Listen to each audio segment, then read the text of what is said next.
नमस्कार दोस्तों, स्वागत है आपका द ग्राउंड रिपोर्ट में। मैं हूं समीर आत्मज मिश्र। उत्तर प्रदेश सरकार मुख्यमंत्री योगी आदित्यनाथ के नेतृत्व वाली उत्तर प्रदेश सरकार अपनी कार्यशैली में मुख्य रूप से दो चीज़ों के लिए जानी जाती है।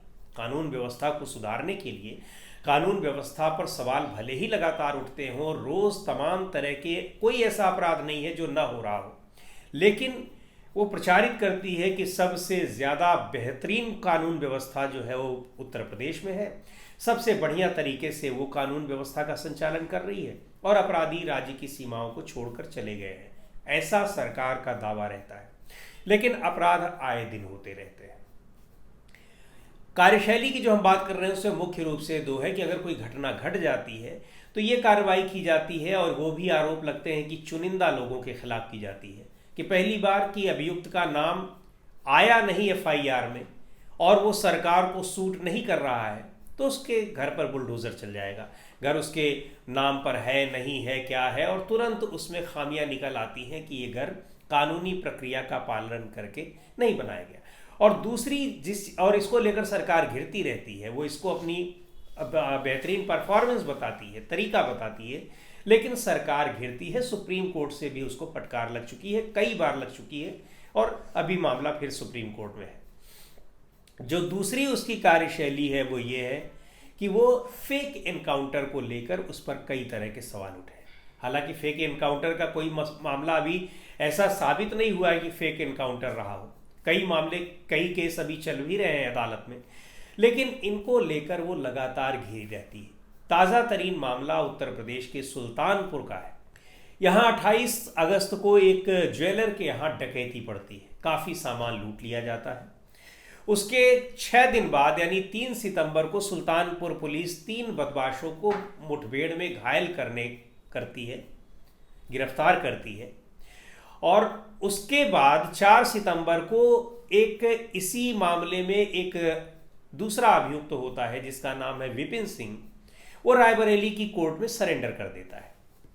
6 सितंबर को एक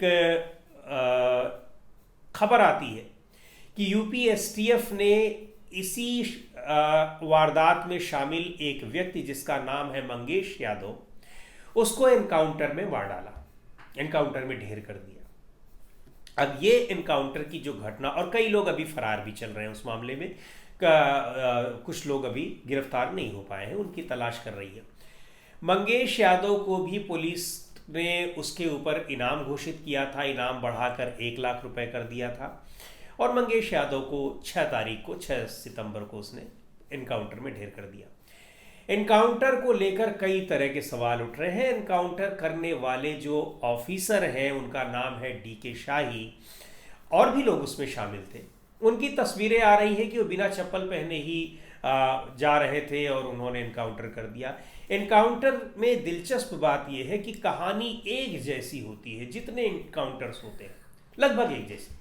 क्या होता है कि उसको हमने घेरा, उसने पुलिस पर गोली चलाने की कोशिश की, पुलिस ने आत्मरक्षा में गोली चलाई, और आत्मरक्षा में वो गोली जब चलती है तो उसमें वो ढेर हो जाता है पुलिस।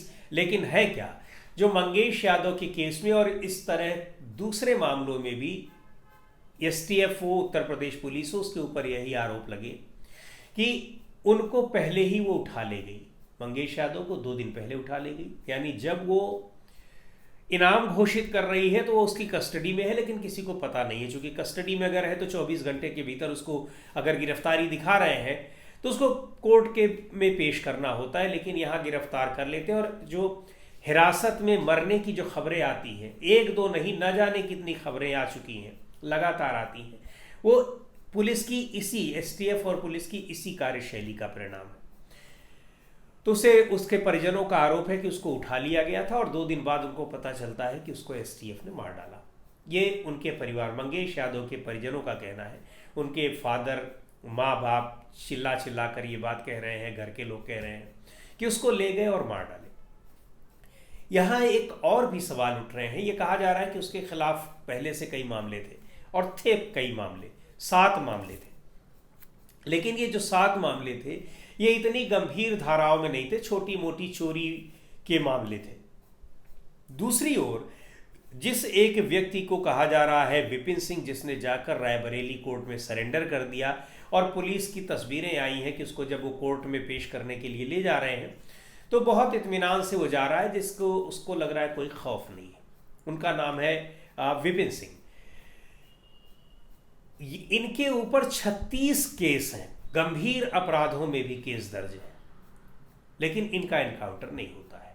और इसी को लेकर पूर्व मुख्यमंत्री अखिलेश यादव ने कहा है कि उत्तर प्रदेश पुलिस एसटीएफ जाति देखकर एनकाउंटर कर रही है, यानी सरनेम देखकर, पूछकर, जाति देखकर बुलडोजर चला रही है, धर्म देखकर बुलडोजर चला रही है, जाति और धर्म देखकर वो एनकाउंटर कर रही है, कार्रवाई कर रही है, इसके आरोप लगे। और ये मामला अब राजनीतिक होता जा रहा है। ये पहला मामला नहीं, इससे पहले भी कई इस तरह से, झांसी में एक केस हुआ था, नोएडा में एक केस हुआ था, और लगातार सरकार और पुलिस, उत्तर प्रदेश की पुलिस इस पर घिरती जाती है। कोर्ट में जवाब उससे देते नहीं बनता है, लेकिन वो इस तरह की कार्रवाई से अपने पीछे नहीं हट रही। ये उसने अपनी कार्यशैली बना ली है। इसका जो दुरुपयोग है वो किस तरह से हो रहा है, सरकार तो अपनी तरफ से कर रही है जो कर रही है। कई पुलिस वाले इसमें दूसरे लोगों को अपनी निजी खुन्नस निकालने के लिए, निजी दुश्मनी निकालने के लिए या ब्लैकमेल करने के लिए किसी को मार देते हैं, पकड़ लेते हैं, उसको ब्लैकमेल करते हैं या फिर ले जाकर मार देते हैं, या एनकाउंटर की धमकी देकर उसको ब्लैकमेल करते हैं, उससे वसूली करते हैं अपने निजी फायदे के लिए, निजी दुश्मनी निकालने के लिए, और उसको भी फिर एनकाउंटर का नाम दे दिया जाता है और दूसरे एनकाउंटर्स की तरह उसको भी जायज़ ठहराने की कोशिश की जाती है। कई मामलों में ये हुआ है। लखनऊ में एक युवक था जिसको रात में सड़क पर पुलिस वालों ने लिया और लड़ाई हुई, उसको मार दिया और बताया कि अपराधी है। बाद में उसकी पत्नी ने बताया कि वो तो अपने ऑफिस से गए हुए थे पार्टी करके, और बड़ा मामला हुआ था उसमें। फिर उसकी पत्नी को नौकरी भी दी गई। लेकिन ये इस तरह का जो पुलिस राज चल रहा है, इसकी कानून के जानकार इसकी निंदा करते हैं और इस तरह की चीज़ों को बताते हैं कि ये पुलिस की गुंडागर्दी, इसको ये बढ़ावा देने की कार्रवाइयाँ हैं। चाहे जाति देखकर कर रहे हो, धर्म देखकर कर रहे हो, किसी भी तरह से कर रहे हो, किसी भी अभियुक्त को पकड़कर तुरंत मार देना, उसके घर पर बुलडोजर चला देना, ये कानून के शासन में ऐसा नहीं होता है। कानूनी प्रक्रिया अपनी जगह है, कानून व्यवस्था और न्याय ये दोनों अपनी जगह है। कानून व्यवस्था बनाए रखने के लिए कि अपराधियों में डर रहे, अपराधियों के खिलाफ कार्रवाई हो, अपराधियों को जेल ले जाए, जेल भेजा जाए, अपराधियों को सजा दिलाई जाए, ये काम कानून व्यवस्था का है, प्रशासन का है। लेकिन किसी को क्या सज़ा देनी है, किसी को फांसी की सज़ा होनी है, किसी को उम्र कैद की सज़ा देनी है, किसी को 2-4 साल 10 साल की सज़ा देनी है, जो कानून की धाराओं में जो अपराध है, अपराध के हिसाब से ये सारी चीज़ें निहित हैं। ये सज़ा देने का काम न्यायपालिका का है।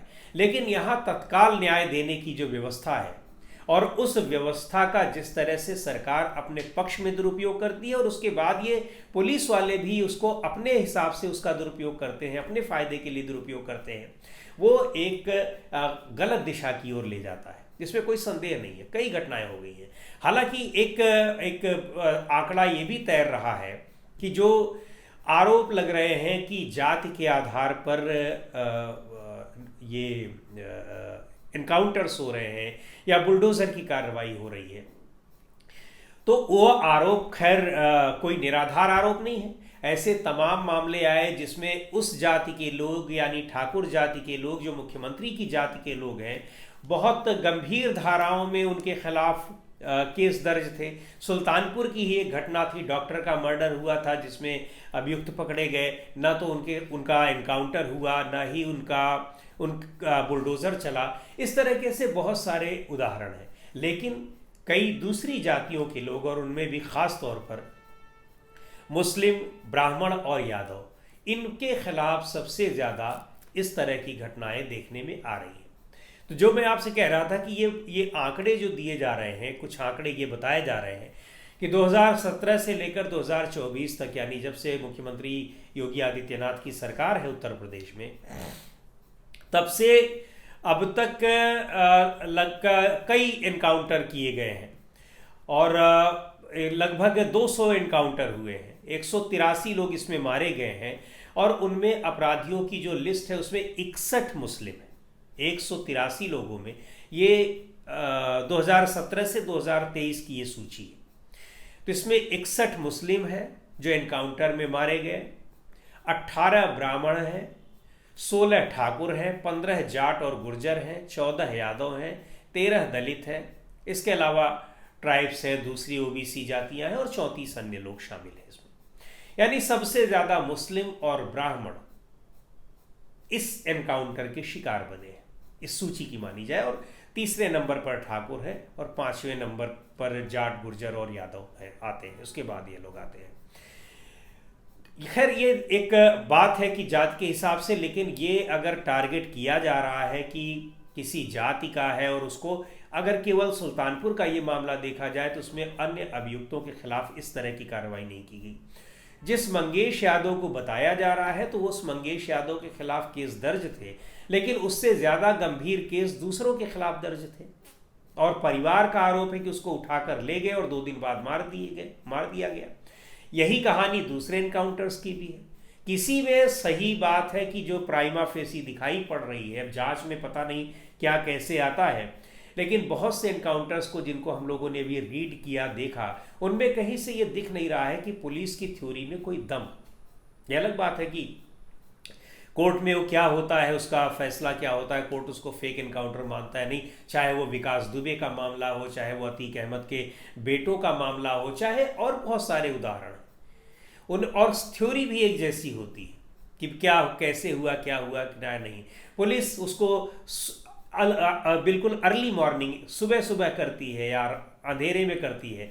और दिलचस्प बात यह है कि कई एनकाउंटर्स की घटनाओं में पुलिस वाले कैमरा लेकर जा रहे हैं, यानी उनको एनकाउंटर का मतलब मुठभेड़ तो अचानक होती है, लेकिन यहाँ मुठभेड़ अचानक नहीं हो रही है, बाकायदा उसकी वीडियोग्राफी भी हो रही है। तो बहुत सारे ऐसे तथ्य हैं जो आरोपी इन एनकाउंटर्स को फेक साबित करते हैं, गलत बताते हैं, यानी इन पर सवाल उठाते हैं। वो अदालत में साबित होते हैं नहीं होते हैं अलग बात है, लेकिन जो प्रारंभिक रूप से अगर देखा जाए तो उस तरह से एनकाउंटर्स वो फेक दिखाई पड़ते हैं और जिन्हें कोई भी कानून सही नहीं साबित करता है। बहुत पुराने मामलों को देखा जाए तो कई फेक एनकाउंटर्स में पुलिस वालों को सजा भी हुई है, लेकिन जिस तरह से बेखौफ होकर एक बार फिर इस तरह की एनकाउंटर्स की घटनाएं बढ़ रही हैं, वो पूरे सिस्टम पर सवाल उठाती हैं कि सिस्टम जा किधर रहा है और इसका लॉन्ग टर्म में कितना नुकसान हो सकता है, कितना ज्यादा नुकसान हो सकता है।